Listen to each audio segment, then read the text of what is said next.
तो अगर सकारात्मक तरीके से लें तो जीवन का एक ऐसा मौका है कि इसमें आप अपना न केवल महत्वाकांक्षा या लक्ष्य प्राप्त कर सकते हैं, बल्कि साथ ही सभी के सामने अपने आप को सर्वश्रेष्ठ भी साबित कर सकते हैं। इस मामले में मैं सौभाग्यशाली हूं कि घरेलू, आर्थिक और मानसिक दोनों सपोर्ट मुझे हमेशा रहा। वो एक बहुत अच्छी हिंदी में कहावत है कि अगर आपने विकल्प ढूंढ लिया तो संकल्प आपका डिगने लगेगा, और नहीं अगर होता है तो वो हिंदी में बहुत अच्छी कहावत है कि प्लान बी सबके लिए तैयार रहता है, बस मेहनत करने की जरूरत है। कि आपको एक ऐसा मौका मिला है, ये 2, 4, 5 साल जितनी जल्दी आप कर सकें, पहले साल में कर लें और बढ़िया, कि आप अपने आप को सर्वश्रेष्ठ साबित कर सकते हैं। भारत में सरकारी नौकरियों का एक अलग क्रेज है। देश में हर युवा जीवन में एक ना एक बार सरकारी अधिकारी बनने के बारे में जरूर सोचता है।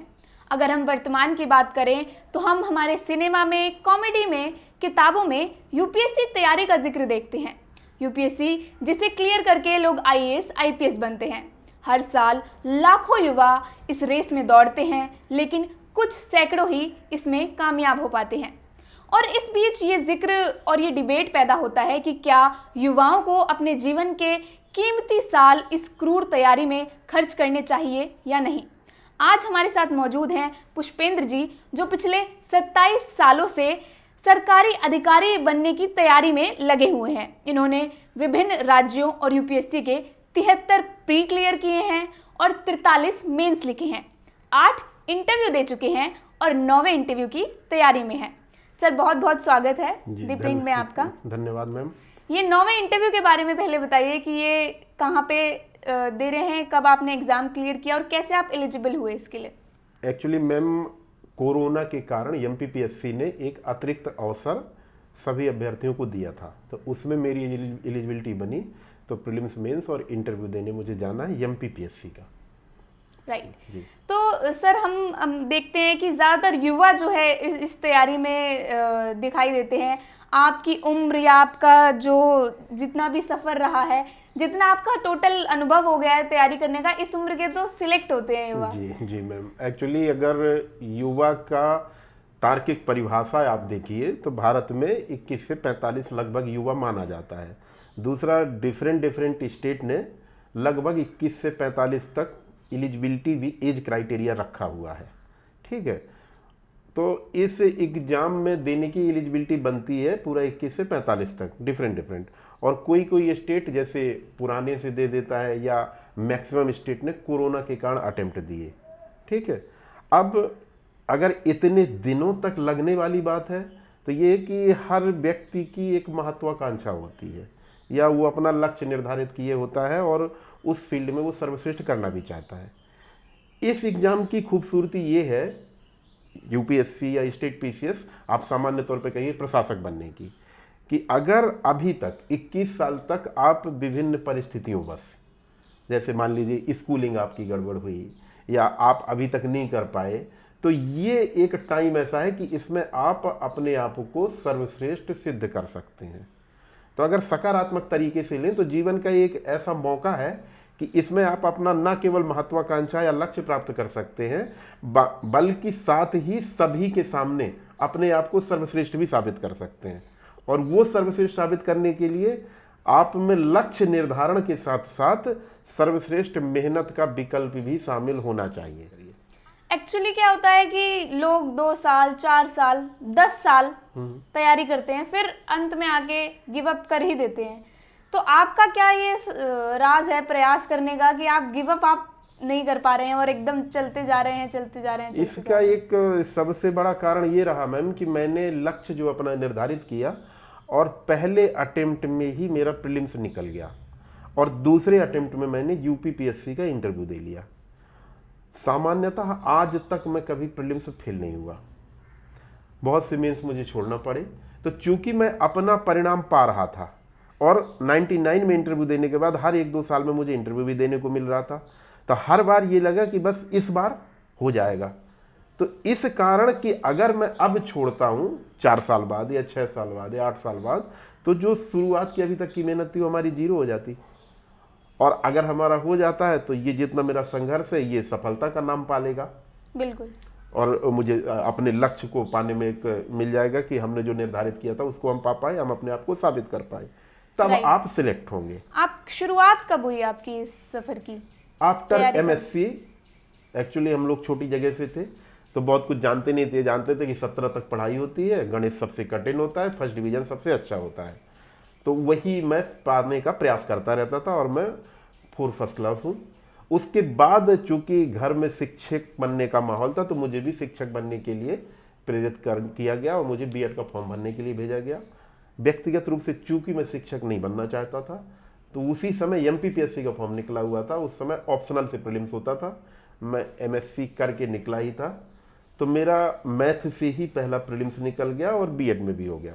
मगर चूंकि पीएससी का प्रीलिम्स निकल गया तो मेंस की प्रिपरेशन करने हम इलाहाबाद पहुंच गए और शिक्षक बनने की कोई इच्छा ही नहीं थी, तो वो ऑप्शन फिर हमारे जीवन से निकल गया। इलाहाबाद पहुंचे, इलाहाबाद में हमने दूसरे अटेम्प्ट में यूपीपीएससी का इंटरव्यू दे लिया, वहीं से यूपीएससी का पहला अटेम्प्ट दिया, मेंस भी दिया यूपीएससी का। उसके बाद हम सन 2000 में दिल्ली आ गए, तो दिल्ली से ये अनवरत प्रक्रिया जारी है। दिल्ली आने के बाद कैसे बदलाव आया जीवन में, क्या क्या चीज़ें आई? क्या आप बता रहे थे कि जो लोग अभी मौजूदा समय में अलग अलग जगहों पर बड़े बड़े पदों पर मौजूद हैं वो भी आपके तैयारी में आपके दोस्त रहे, लेकिन तो दिल्ली का आप थोड़ा बताइए अनुभव और ये सब चीज़ बताइएगा। एक्चुअली मैम कंपटीशन का एक मेरिट या डीमेरिट जैसे भी आप परिभाषित करें, ये बहुत अच्छी चीज़ है कि कंपटीशन में यदि आप प्रदर्शन कर रहे हैं तभी कंपटीटरों के बीच में आपकी वैल्यू है। मेरे साथ प्लस पॉइंट ये था कि मैं चूंकि इंटरव्यू यूपी इलाहाबाद से ही दे के आया था, तो यहाँ मुझे इंटरव्यू देने वाला और मेंस देने वाला ग्रुप मिल गया। प्रीलिम्स जैसे कभी मेरा रुका नहीं, तो यहाँ भी जो ग्रुप बना तो सब मैक्सिमम मेंस देने वाले ही साथ में होते थे। उन्हीं में से कुछ लोग सिलेक्ट हो जाते थे, कुछ बहुत अच्छे पदों पे हैं आजकल, जैसे आईजी आईजी हैं, कमिश्नर हैं, बहुत साथ के लड़के, या इधर फॉरेन सर्विस में है ग्रेड 2 ग्रेड 1 में, और बहुत से लोग फिर उनमें पीसीएस देना नहीं चाहते थे, कारण उसके चाहे जो रहे हों, तो मैक्सिमम लोग कोचिंग भी खोल लिए। और मैं ना पीसीएस का मोह, मैं एनी हाउ प्रशासक बनना ही चाहता था, यूपीएससी से नहीं तो स्टेट पीसीएस से। प्रीलिम्स मेरा कभी रुकता नहीं था, हमेशा मुझे 1-2 साल में इंटरव्यू देने को मिल जाता था, तो इसलिए फिर मैं अपनी प्रक्रिया लगातार निरंतरता बनाए रखा। दिल्ली का थोड़ा अनुभव बताइए, जब इलाहाबाद से दिल्ली आए। दिल्ली और इलाहाबाद में वही अंतर है जो छोटे शहर और मेट्रो शहर में। वो अंतर आपको आधुनिकता और संस्कृति के रूप में भी दिखेगा और संसाधनों के रूप में भी दिखेगा। बस ज़रूरत इस बात की है कि उन संसाधनों का उपयोग आप अपने लक्ष्य प्राप्ति में और अपने हित में कर सकें। अवेलेबिलिटी यहाँ ज़्यादा है, ग्रुप आपको अच्छा मिलेगा, किसी तरह का अभाव आपको नहीं मिलेगा, ना संसाधन के लेवल पर ना सुविधाओं के लेवल पर। आपने कई पीढ़ियां देख ली होंगी जो आई और चली गई, आई और चली गई, तो ये कैसा अनुभव रहा और अभी की जो पीढ़ी है उसमें आप कैसा बदलाव देखते हैं? एक्चुअली जहाँ तक पीढ़ियों की बात है तो मेरा ये प्लस पॉइंट या मेरी अच्छी आदत मैं मानता हूँ कि मैं उस पीढ़ी को अपना पीढ़ी मान लेता हूँ जो पीढ़ी मेरे साथ है।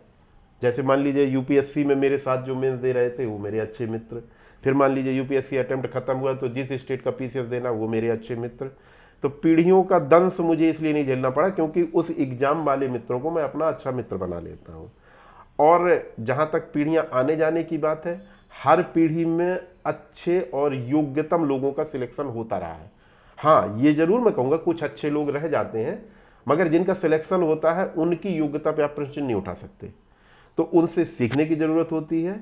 और हर एग्जाम में या हर पीढ़ी में मुझे ये लगा कि जब इनका हो सकता है तो मेरा भी अगले बार हो जाएगा। कहाँ के आपने दिए हैं मेंस, किन किन राज्यों के? भारत में मैम 9 हिंदी भाषी स्टेट हैं और 9 हिंदी भाषी स्टेट के लिए हिंदी भाषी स्टूडेंट की एलिजिबिलिटी बनती है। तो पूरे 9 हिंदी भाषी state, Bihar, Jharkhand, Chhattisgarh, UP, Uttarakhand, Haryana, Himachal, MP, सब स्टेट में प्रीलिम्स दिया, मेंस दिया और 4 स्टेट में इंटरव्यू भी दिया।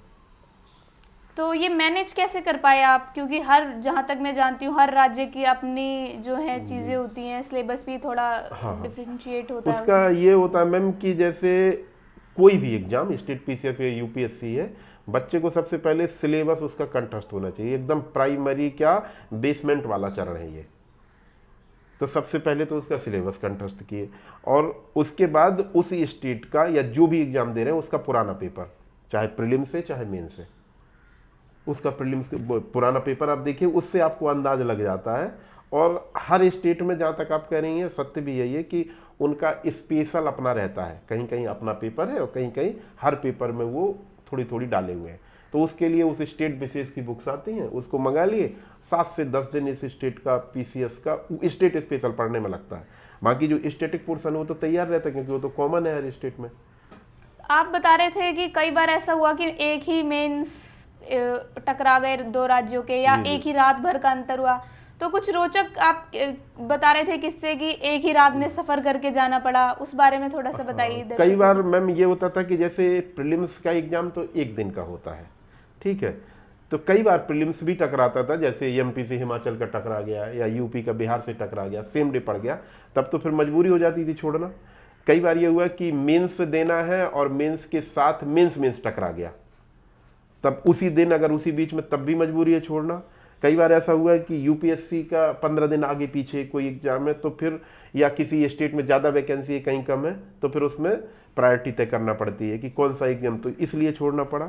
एक दो रोचक घटनाएं जो आप कह रही हैं ऐसी हुई कि जैसे मान लीजिए आज यहाँ एग्जाम है, कल वहाँ, जैसे एक बार लखनऊ में मेंस था और लखनऊ के बाद दूसरे दिन मेंस हरिद्वार में लगा हुआ था, उत्तराखंड का, तो लखनऊ से फिर by flight to Delhi, Delhi से पहुंचे। तो मैं सामान्यतः छोड़ता नहीं था। एक बार इसी तरह हुआ, यूपी का 2007 की घटना है, प्रीलिम्स मेरठ में था और दूसरे दिन मेंस पटना में लगा हुआ था, तो रात भर ट्रेन से जर्नी करके वहाँ पहुंचे। एक बार और ऐसा हुआ, मध्य प्रदेश से हिमाचल जाना पड़ा, तो मैनेज कर लेते थे। कभी कोई आर्थिक, मैं इस बात में सौभाग्यशाली हूँ कि आर्थिक समस्या मुझे घर से कभी नहीं रही। हाँ, ये मेरा अगला सवाल था कि अक्सर लोगों का, जो भी हमारे दर्शक देख रहे होंगे, उनके मन में ये सवाल जरूर आ रहा होगा कि जो भी लोग तैयारी करते हैं, सबसे रोजगार का मुद्दा सबसे बड़ा है, लेकिन तैयारी में फाइनेंशियली किस तरीके से आपको हेल्प मिली, कैसे आप सस्टेन कर पा रहे हैं इतनी लंबी तैयारी, ये लोग जानना चाहेंगे। एक्चुअली इस मामले में मैं सौभाग्यशाली हूँ कि घरेलू आर्थिक और मानसिक दोनों सपोर्ट मुझे हमेशा रहा। जब 2-3 साल होने के बाद पापा ने एक बार जरूर कहा कि बेटा पढ़ने की एक्टिंग कभी मत करना, अगर तुम्हारी इच्छा है तो तुम पढ़ो। मैं उसको फॉलो करता हूँ। मैं पढ़ने की क्या, किसी काम की कोई एक्टिंग नहीं करता, जो करना वो एकदम खुले दिमाग से और अपना सर्वश्रेष्ठ मेहनत देते हुए। पैसे के मामले में घर से कभी कोई दिक्कत नहीं रही। घर से हमेशा जितना मैंने मुझे ज़रूरत थी उससे ज़्यादा ही आता रहा। हालांकि अंदर से एक आध बार लगा, जैसे जब यूपीएससी का अटेम्प्ट खत्म हुआ तो उस समय लगा कि अब केवल पीसीएस की तैयारी करना है। तो चूंकि मैं शिक्षक नहीं बनना चाहता था तो पब्लिकेशन में जुड़ा। 1 महीने पब्लिकेशन में हमने काम भी किया, क्रॉनिकल और अरिहंत वगैरह में, मगर उस समय मुझे लगा कि शायद मैं अपना जो सर्वश्रेष्ठ प्रदर्शन है वो पीसीएस में नहीं कर पाऊंगा, तो मैंने पब्लिकेशन छोड़ दिया काम। उसके बाद अभी 3-4 साल पहले मुझे लगा कि यार कुछ करना चाहिए और वही चीज़ें हैं, तो फिर मैं एक इंस्टीट्यूट में एज एजुकेटर जुड़ा हुआ हूँ और कहीं कोई दिक्कत नहीं है, और घर से कभी कोई दिक्कत नहीं, अभी भी किसी तरह की दिक्कत नहीं।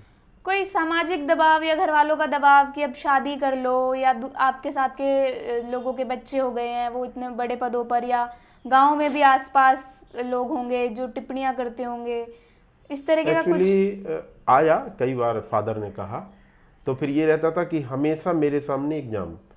अब मान लीजिए कि 1 महीने बाद इंटरव्यू लगा हुआ है, पापा ने कहा यार थोड़ी शादी, तो हमने कहा पापा बस ये इंटरव्यू का रिजल्ट आ जाता है तो कर दीजिएगा जहाँ करना है। तो पापा बोले ठीक है। तो चूंकि एग्जाम रहता था तो पापा मान जाते थे। और दूसरा ये कि मान लीजिए दुर्भाग्यवश यदि हम इंटरव्यू में फेल हो गए तो 2 महीने बाद या 1 महीने बाद फिर अगला एग्जाम लगा हुआ है। तो इस सब में समय कैसे निकलता गया पता नहीं चल पाया। तो प्रेशर आए, मगर ऐसा नहीं कि नहीं एकदम, चूंकि उसका कारण यह था कि मैं प्रदर्शन कर रहा था। अगर मान लीजिए हम लगातार 3-4 साल के लिए फेल हो रहे होते तो घर वाले कर ही देंगे, और कर भी देना चाहिए, या खुद को भी गिव अप कर लेना चाहिए।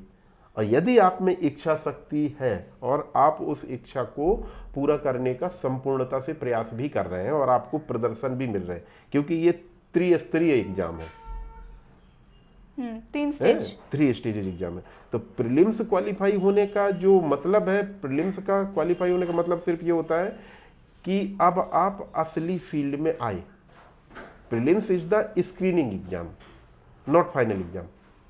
तो अगर आप प्रीलिम्स क्वालिफाई करते हैं तो इसका मतलब अब आप मेंस देने लायक हैं। क्या आप दूसरे लोगों को ये सजेस्ट करोगे कि उम्र के इस पड़ाव तक जाकर यहाँ तक पहुँचकर तैयारी करें? नहीं, ये व्यक्ति टू व्यक्ति डिपेंड करता है। अगर उसकी इच्छा शक्ति है और वो संपूर्णता से प्रयास कर रहा है तो उम्र मायने नहीं करती है। और नहीं तो स्टेट यूपीएससी ने तो कम से कम एज और स्टेट पीसीएस ने भी निर्धारित कर रखे हैं। तो यदि आप में अपनी क्षमता नहीं, आप सर्वश्रेष्ठ नहीं दे पा रहे हैं तो छोड़ देना चाहिए। और यदि आपको लगता है, किसी के प्रेशर से नहीं करना चाहिए, ये ना दिखावे के लिए करना चाहिए कि नहीं नहीं मैं पीसीएस दे रहा हूं और कर कुछ आप नहीं रहे, ऐसा नहीं करना चाहिए। यदि आपकी इच्छा है और आप अपना सर्वश्रेष्ठ दे पा रहे हैं तो देना चाहिए। उसका एक मैं फिर एक बार दोहराऊंगा आपसे कि इसका परिणाम सबसे सकारात्मक ये होता है कि या तो आप अपनी मेहनत से पा ही जाएंगे, और यदि नहीं पा पाते हैं इन वर्स्ट कंडीशन, तो पहली बात तो आपको अफसोस नहीं होगा कि चूंकि मेरे हाथ में मेहनत करना था वो मैंने किया, नहीं पा पाए। और दूसरा ये रहता है कि चूंकि मैं मेहनत करने का आदी बन गया हूं, तो यदि दूसरी फील्ड में भी जाना पड़ा तो उसमें हम मेहनत करेंगे, पाएंगे, कोई ऐसा नहीं है। आप अपना भविष्य कहाँ देखते हैं अभी इस उम्र के बाद, इतनी सालों की तैयारी के बाद अपना भविष्य कहाँ देखते हैं? ऑब्वियसली सबसे पहले तो प्रशासक के रूप में, कि जैसे पूर्ण विश्वास रहता है कि हो जाना चाहिए, और आप लोगों की शुभकामनाएं काम करेंगी तो हो भी जाएगा। और यदि दुर्भाग्यवश या मेहनत में कोई कमीवश, हालांकि मैंने प्रयास किया कि अपना संपूर्णता देने का, नहीं होता है तो जो फील्ड सामने आएगी, जैसे टीचिंग है या जो भी है, तो फिर उसमें अपना सर्वश्रेष्ठ देंगे। मगर कल्पना के रूप में एज ए प्रशासक में अपने आप को पाता हूँ जी। 12th फेल वाले मनोज शर्मा, विकास दिव्यकीर्ति, इन सब की तैयारियों का जो दौर था उसमें आप शामिल थे। हाँ, और निश्चित रूप से 12th फेल में जो स्टोरी है वो हम लोग जिए हैं। फिल्म देखने से तो वो एक तरह से पुनर्जीवित हो गया वो समय, है नहीं।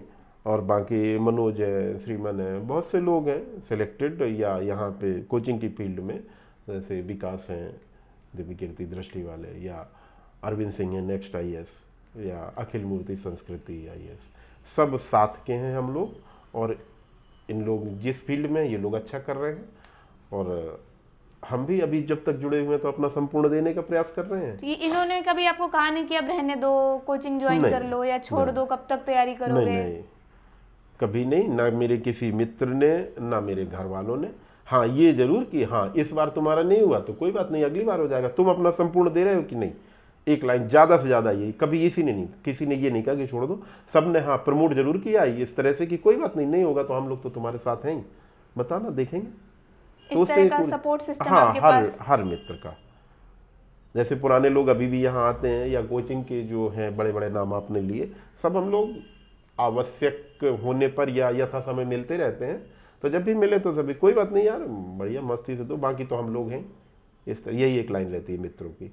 बाहर से भी, फॉरेन से भी, जैसे आईएफएस में बहुत से साथ के लड़के, उन लोगों का भी फोन आता है तो वो कहेंगे कि हाँ कोई दिक्कत नहीं यार, दीजिए तो, आप हाँ दीजिए। तो उससे एक हाँ मैं बार बार कहूंगा कि यदि मैं प्रीलिम्स फेल हो रहा होता या मेंस फेल हो रहा होता लगातार, तो घर वाले और मित्र सर्कल सब कह देते कि यार कुछ कर लो, कुछ और कर लो। हाँ, तो चूंकि एक ये बड़ा कारण है कि चूंकि परिणाम अभी भी, जैसे बहुत दिन बाद वियतनाम से फोन आया एक मित्र सुभाष, अरे यार कोई बात नहीं, बड़ी अच्छी बात है, तुम दो यार। या मनोज का फोन आएगा जी, मनोज का फोन आता है। हाँ, मनोज क्या कहते हैं? मनोज शर्मा 12th फेल वाले? हाँ 12th फेल वाले। कोई अभी 2-3 दिन पहले फोन आया था कि कोई बात नहीं यार, बढ़िया, आओ इंदौर, जब इंटरव्यू देने आओ तो हम भी आ जाएंगे, मिलेंगे दोनों लोग। इस तरह से मतलब कभी किसी ने ये प्रमोट नहीं, वो डिमोट कभी किसी ने नहीं किया। और हर तरह से मित्र मेरे और घर वाले सब सपोर्ट में रहते हैं। इवन पापा भी जब बीमार थे तब भी सभी लोग, मित्र सर्किल और घर वाले सब तैयार थे। और सभी लोगों ने बाद में भी कहा कि कोई बात नहीं, पापा नहीं है यार तो हम लोग तो हैं। आपके पास कोई प्लान बी था या है? देखिए, मेरी अपनी व्यक्तिगत मान्यता है कि प्लान बी जो होता है वो प्लान ए के अंदर यदि समाहित है। मीन्स कि जैसे आप प्रिपरेशन कर रहे हैं यूपीएससी का, और उसी सब्जेक्ट से आप मान लीजिए नेट निकाले हुए हैं, या एलएलबी कर रहे हैं, लॉ से तैयारी कर रहे हैं, तब तो वो प्लान बी ठीक है।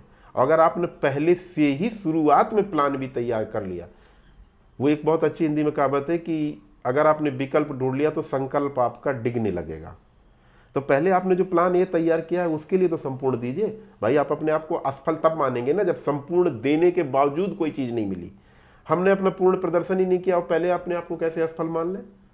और नहीं अगर होता है तो वो हिंदी में बहुत अच्छी कहावत है कि प्लान बी सबके लिए तैयार रहता है, बस मेहनत करने की ज़रूरत है। वो कहते हैं ना कि बच्चा जब मुंह में दांत नहीं होते हैं तो उसके लिए मुंह का माँ का दूध होता है, और जब उसके दांत आ जाते हैं तो भोजन भी होता है। तो हर की व्यवस्था है, तो प्लान बी जैसा कोई बात नहीं है। और जिसे लगे तो वो अगर ग्रेजुएशन उसी फील्ड से करके आता है तो सो फार सो गुड। तो अभी जो आप इंटरव्यू देने वाले हैं, इसमें आप उम्मीद कर रहे हैं कि आपका सिलेक्शन हो जाएगा। जी जी। अगर हाँ। नहीं होता तो उसके बाद क्या? उसके बाद जिस फील्ड में जाएंगे उसमें भी सर्वश्रेष्ठ मेहनत देंगे अपनी। अभी क्योंकि और कोई एग्जाम आपके बचे हैं? बिहार का एक एग्जाम मिल सकता है, और बाकी यदि एमपीपीएससी में वैसे तो हो जाना चाहिए मुझे लगता है, क्योंकि हमने अपना सर्वश्रेष्ठ दिया है। और इस अगर नहीं होता है तो फिर अभी कोचिंग इंस्टीट्यूट से जुड़े हुए हैं, और जो भी काम दूसरा करेंगे उसमें मेहनत करने में हम पीछे नहीं रहते। तो मेहनत करेंगे, उसमें भी अपना सर्वश्रेष्ठ देंगे, और अच्छा होना चाहिए, होप सो। तो ये थे पुष्पेंद्र जी। बाकी देश और दुनिया की खबरों को जानने के लिए जुड़े रहिए दी प्रिंट के साथ।